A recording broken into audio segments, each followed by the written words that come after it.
I'm an old woman now, child, and when I tell you this story, it still shakes something deep inside me. Forgive me, my voice isn't what it used to be. This happened in New York, the night before my son's wedding. A night I thought would mark the beginning of the happiest chapter of his life, and maybe, finally, a gentle season for mine after 27 long years of raising Daniel alone. I sacrificed everything for that boy. Promotions, vacations, sleep, joy, all traded quietly for the certainty that he'd grow up without feeling the weight of the man who had walked out on us. So when his wedding came, it felt like proof I had done at least one thing right in this world. Proof that I'd raised a good man. That evening, I stopped by the rehearsal dinner just to drop something off. A scrapbook. I'd spent weeks making it, from Daniel's first steps to his awkward middle school haircut to the day he opened his acceptance letter to law school. Every page held a piece of my heart stitched into it. I wanted his future wife, Jessica, to see how love, real love, had shaped the man she was marrying. But when I reached the door, she met me with a smile far too perfect to be warm. Her dress, her hair, her posture, flawless. Except her eyes, cold, sharper than I'd ever seen. "Jessica," I whispered, "brought something for Daniel. For you both to look at tonight." I held out the scrapbook. She didn't even glance at it. She leaned in close, her perfume thick, her breath cold on my cheek, and in a voice only I could hear, she whispered, "After tomorrow, you're not part of this family anymore."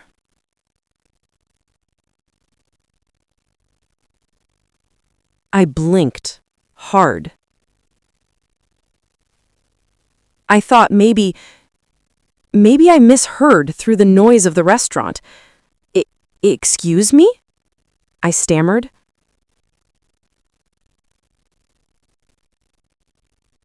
And she repeated it slower, like she was savoring it. "You've done your part. You raised Daniel. After tomorrow, he becomes mine. You," she smirked, "are just extra baggage. Don't embarrass yourself by showing up."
When my sister called me, her voice shaking like the old windows during a winter storm, I felt something inside me turn cold.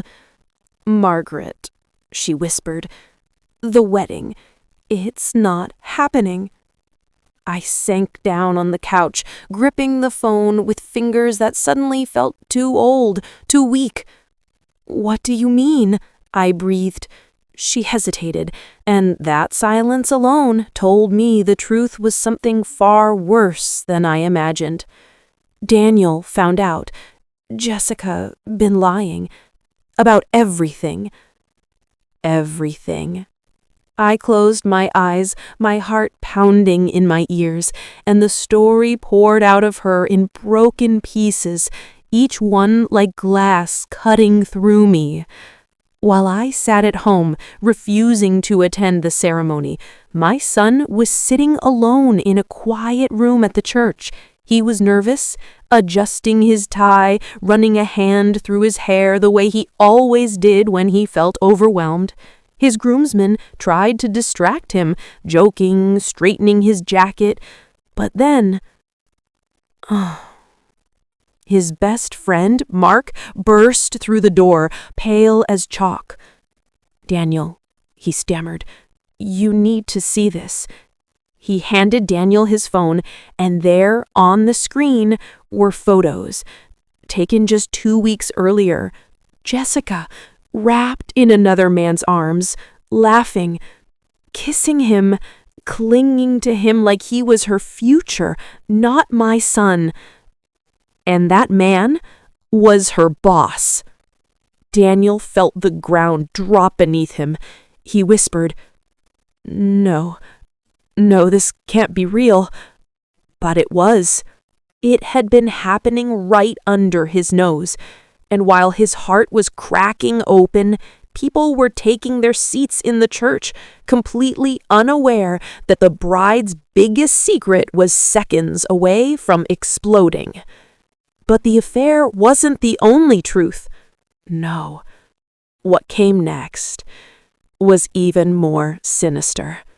Jessica's maid of honor, drunk on nerves and champagne, let the truth slip in a whisper to another bridesmaid.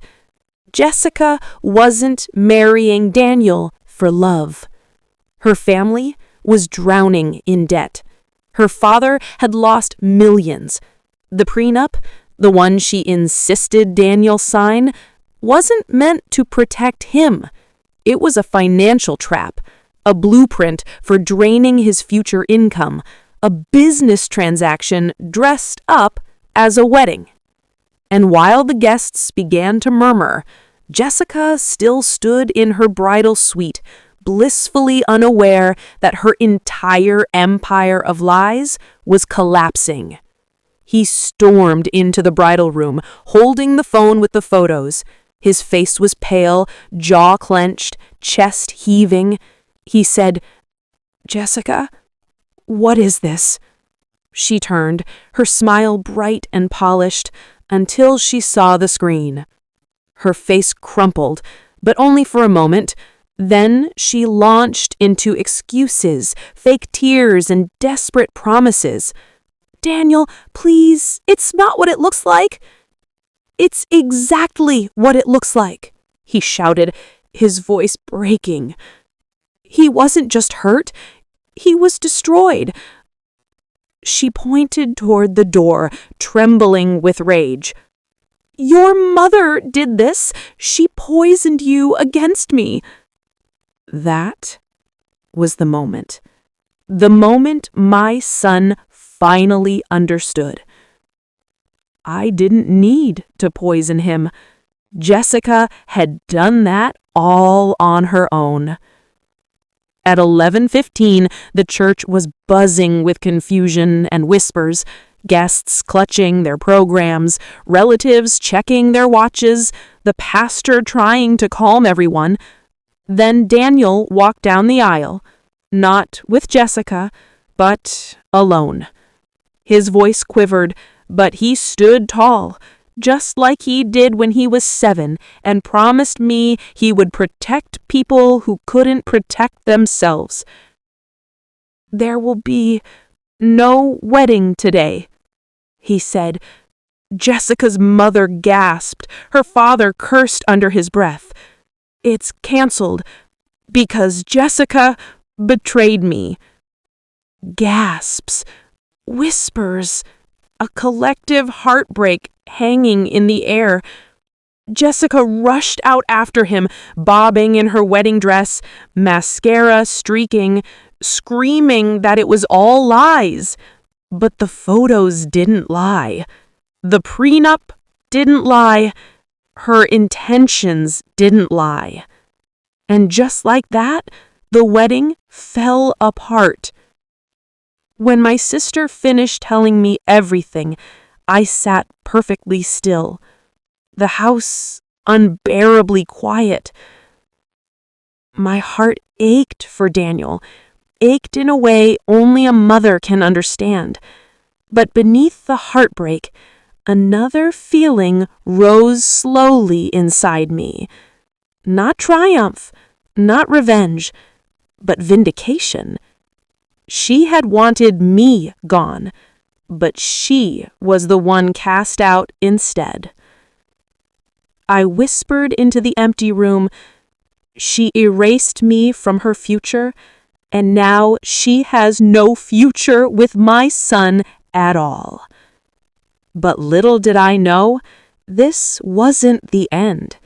No, Jessica and her family weren't done, not even close. Because when a woman like Jessica loses everything, she doesn't walk away quietly. She fights. She lies. She destroys. And she was about to come after me with lawyers, accusations, and threats that could ruin both me and my son. You'd think, after being exposed at the altar, after her lies, her affair, her schemes all blowing up in her face, Jessica would disappear quietly. But child, people like her don't fade. They fight when they lose control. And the first punch she threw was aimed straight at me. That same evening, while I sat at home holding the scrapbook I'd hidden under my bed, the news already started spreading online. But not the truth. No. Instead, a headline flashed across the screen of my sister's phone. My stomach twisted. After everything Jessica had done, they still found a way to blame me. Then came her post. Jessica, in her ruined wedding dress, mascara streaked, eyes red. Caption? Some people just don't know when to let go. Some mothers won't stop until everything is destroyed. I felt my breath catch in my chest. I raised my son alone for 27 years, and now strangers were calling me a monster. Then came the messages. You jealous old hag. You ruined your son's life. You should be ashamed. I could scream, but I didn't, because Daniel asked me not to reply to any of them. Mom, he whispered that night, please, don't give them what they want. So I stayed quiet for a while. 2 days later, a letter came to my mailbox. Thick envelope, heavy, expensive paper. I knew before opening it that trouble sat inside. A lawsuit. Jessica's family was threatening to sue me for defamation, emotional damage, and, quote, interference with contractual relations. As if marriage was a business deal. As if they had lost money because I didn't attend the wedding. I took the letter to my friend Linda, who worked at a law office. She scanned it, snorted, and tossed it onto her desk. "Margaret, this isn't a real case," she said. "This is intimidation. They're trying to scare you." "Why?" I whispered. Linda leaned back, crossing her arms. "Because Jessica's family is bankrupt, completely. They needed Daniel's future salary. That prenup, it wasn't protecting him, it was protecting them." My blood went cold. So they really hadn't loved my son, not even for a second. One night, Daniel came to my house. He sat on the couch, shoulders slumped, his eyes tired beyond his years. "Mom," he whispered, holding another letter, "they're threatening to drag us both through court if I don't clear Jessica's name." They wanted him to lie. They wanted him to protect the reputation of the woman who betrayed him. "What did you say to them?" I asked softly. He looked up, jaw tight, eyes burning. "I told them to go to hell." I reached over, took his shaking hand, and squeezed. "Daniel," I whispered, "we can't stay quiet anymore." His voice cracked. "But Mom, what do we even do? They're destroying you online. My career, our name." That was the moment I remembered something Jessica once said to me. "You don't understand, Mrs. Miller. In this world, perception is everything." Well, she was right. So I would use perception too. Not with lies, with truth. Cold, hard, unbreakable truth.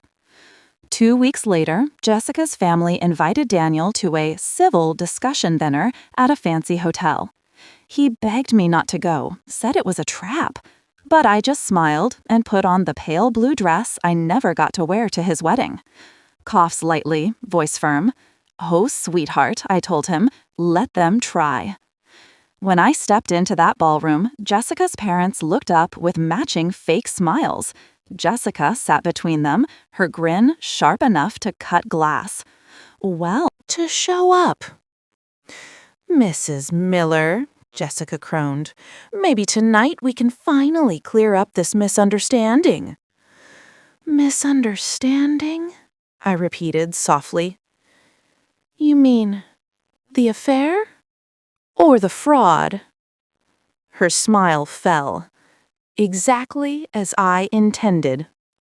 I placed a thick folder on the table. Financial records, bankruptcy filings, and the prenup. Clause by clause, I tore their scheme open in front of them.